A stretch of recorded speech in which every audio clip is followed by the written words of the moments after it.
مشرق وسطی کی کشیدہ صورتحال میں اس وقت ایک نیا موڑ آیا جب تہران نے اپنے رہبر اعلیٰ آیت اللہ علی خامنئی کے امریکی اسرائیلی حملے میں موت کی تصدیق کر دی۔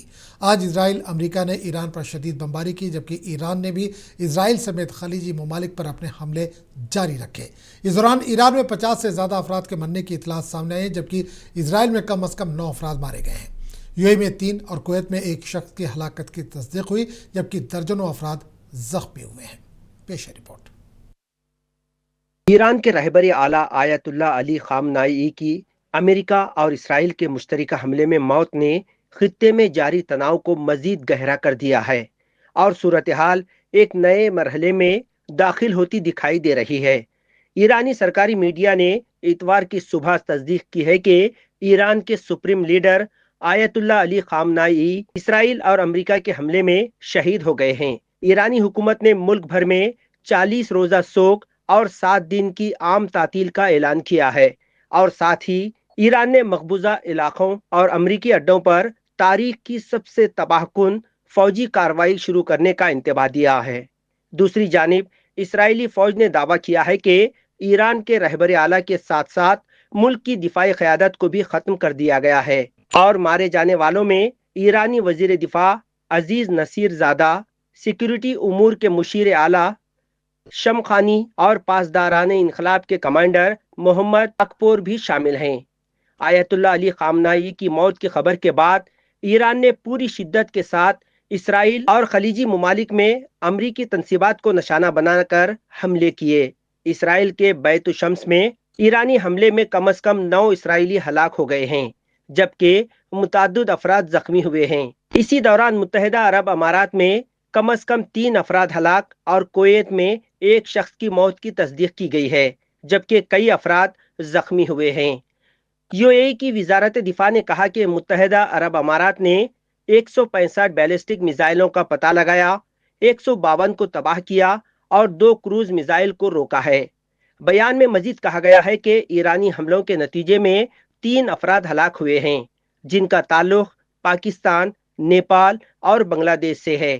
جنوبی ایران کے شہر میناب میں لڑکیوں کا ایک پرائمری اسکول ہفتے کو حملے کی زد میں آ گیا تھا، جس میں ہلاکتوں کی تعداد 148 تک پہنچ گئی ہے، جبکہ 95 دیگر طلباء زخمی بتائے جا رہے ہیں۔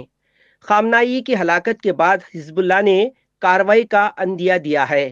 حزب اللہ کے سیکریٹری جنرل نعیم قاسم نے کہا ہے کہ ان کی جماعت جارحیت کا مقابلہ کرے گی۔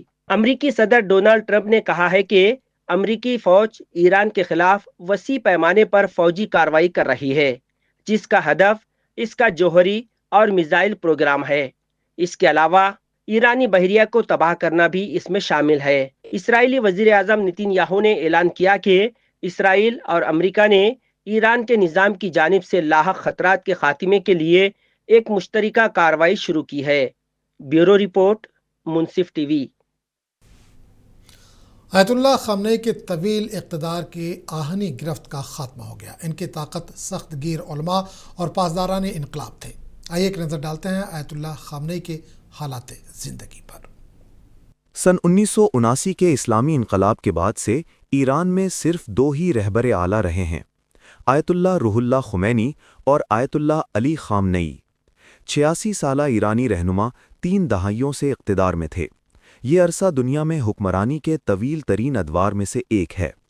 ایران میں یہ عہدہ تمام تر اختیارات کا حامل ہوتا ہے۔ رہبر اعلیٰ ہی ملک کا سربراہ بھی ہوتا ہے اور پاسداران انقلاب سمیت سبھی مسلح افواج کا کمانڈر بھی۔ خامنئی مکمل طور پر آمر نہیں تھے۔ وہ ایران میں طاقت کے مراکز کے درمیان ایسے مقام پر فائز تھے جہاں وہ سرکاری پالیسیوں کو ویٹو کر سکتے تھے اور سرکاری عہدوں کے امیدواروں کا انتخاب بھی خود کر سکتے تھے۔ ایران کی نوجوان نسل نے ہمیشہ انہیں ہی سربراہ کے طور پر دیکھا۔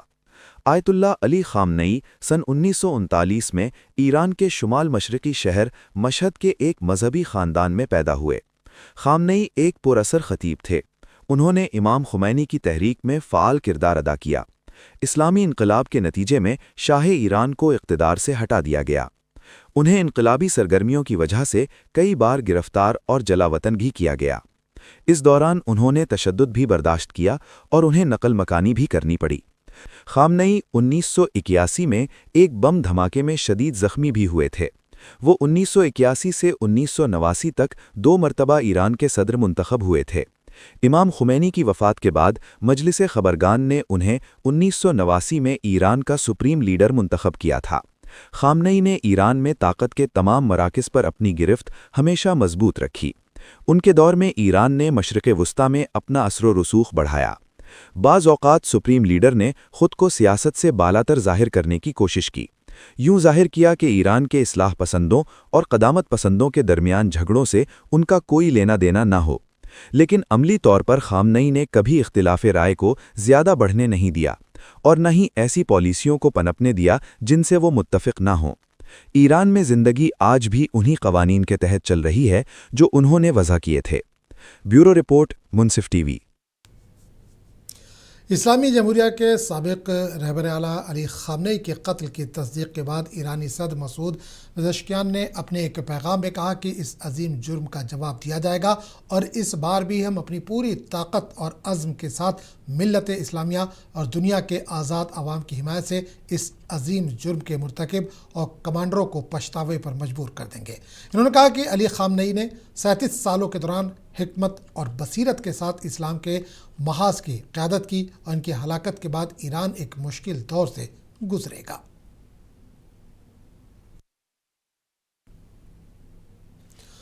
ایران کے جلاوطن شہزادہ رضا پہلوی نے سپریم لیڈر آیت اللہ علی خامنئی کی موت کے بعد ایک ویڈیو پیغام جاری کیا جس میں اسلامی جمہوریہ کو مکمل طور پر ختم کرنے کا مطالبہ کیا گیا اور ایرانیوں پر زور دیا گیا کہ وہ اٹھ کھڑے ہوں۔ پہلوی نے ہم وطنوں سے خطاب کرتے ہوئے خامنئی پر ایرانی شہریوں کے خلاف بڑے پیمانے پر تشدد کا حکم دینے کا الزام لگایا۔ انہوں نے دعویٰ کیا کہ خامنئی اور کئی سینئر وفاداروں کی موت کے ساتھ اسلامی جمہوریہ اپنی آخری سانسیں لے رہا ہے۔ همیهنانم علی خامنه ای ضحاک زمانه اهریمنی که چند هفته پیش فرمان کشتار 10,000 تن از بهترین فرزندان ایران را صادر کرده بود،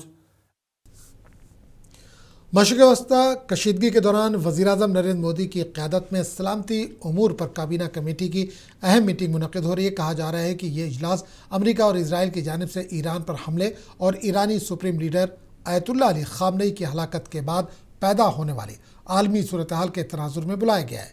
CCS ملک کی سیکیورٹی اور اسٹریٹجک معاملات پر فیصلہ سازی کرنے والا اعلیٰ ترین ادارہ ہے۔ وزیراعظم CCS کے سربراہ ہیں جبکہ وزیر دفاع راجناتھ سنگھ، وزیر داخلہ امت شاہ، وزیر خارجہ ایس جے شنکر اور وزیر خزانہ نرملا سیتارمن اس کے ممبر ہیں۔ امریکی و اسرائیلی حملوں میں ایران کے رہبر اعلیٰ آیت اللہ خامنئی کی ہلاکت کی تصدیق کے بعد دنیا کے مختلف ممالک میں واقع امریکی سفارت خانوں اور قونصلیٹ کے باہر احتجاج کیا گیا۔ عراق کے شہر بغداد میں مظاہرین نے گرین زون پر حملہ کرنے کی کوشش کی جہاں امریکی سفارت خانہ واقع ہے۔ ایران کے دارالحکومت تہران سمیت دیگر بڑے شہروں میں بڑے پیمانے پر لوگ جمع ہوئے اور ملک کے رہبر اعلیٰ کی موت کا ماتم کیا۔ اس موقع پر مظاہرین نے شدید غم و غصے کا اظہار کیا۔